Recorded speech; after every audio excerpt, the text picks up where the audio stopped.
بہت سارے دوست احباب اور بالخصوص کالج یونیورسٹیوں کے دوست یہ سوال کرتے رہتے ہیں کہ آن لائن نکاح کرنا، فون کے اوپر ویڈیو کال کے اندر نکاح کرنا کیسے ہے۔ یاد رکھیے کہ اگر ویڈیو کال کے اوپر اگر کوئی نکاح کرتا ہے، فرض کریں کہ زینب ہے، زینب کراچی کے اندر بیٹھی ہے اور زید جو نکاح اس سے کرنے والا ہے وہ ملتان کے اندر بیٹھے ہیں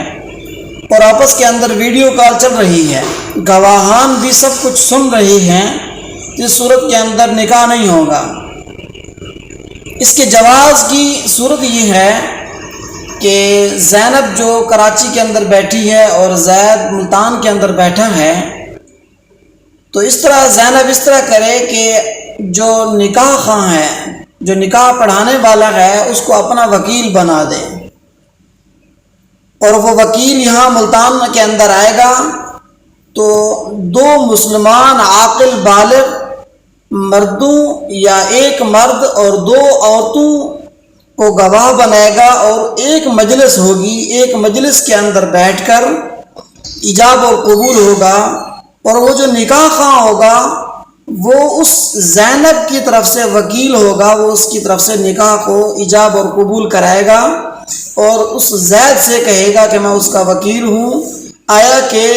آپ زینب کے ساتھ نکاح کرنا چاہتے ہیں یا نہیں کرنا چاہتے، آیا کہ آپ کو قبول ہے یا نہیں ہے۔ تو یہاں پر ایجاب اور قبول ہوگا، یہاں پر مجلس ایک ہوگی اور یہاں پر گواہان بھی موجود ہوں گے، تو اس صورت کے اندر نکاح ہوگا۔ زینب اگرچہ کراچی کے اندر بیٹھی رہے اور زید ملتان کے اندر پھرتا رہے، یہاں پر ایک ہی مجلس ہو، ایک ہی مجلس کے اندر نکاح خواہ بھی موجود ہو، گواہان بھی موجود ہوں، ایجاب اور قبول ہو، تو یہاں نکاح منعقد ہو جائے گا۔ یہاں پر مجلس بھی ایک ہوگی، گواہان بھی موجود ہوں گے، تو اس صورت کے اندر نکاح منعقد ہو جائے گا۔ لیکن نکاح کے لیے بہتر یہ ہے کہ اعلانیہ طور پر نکاح کیا جائے، واضح طور پر نکاح کیا جائے، سب کو پتہ ہو کہ اس سنت کے اوپر عمل کیا جا رہا ہے۔ چھپ کر نکاح کرنا یہ شریعت کے اندر پسندیدہ نہیں ہے، بہرحال نکاح پھر بھی ہو جائے گا۔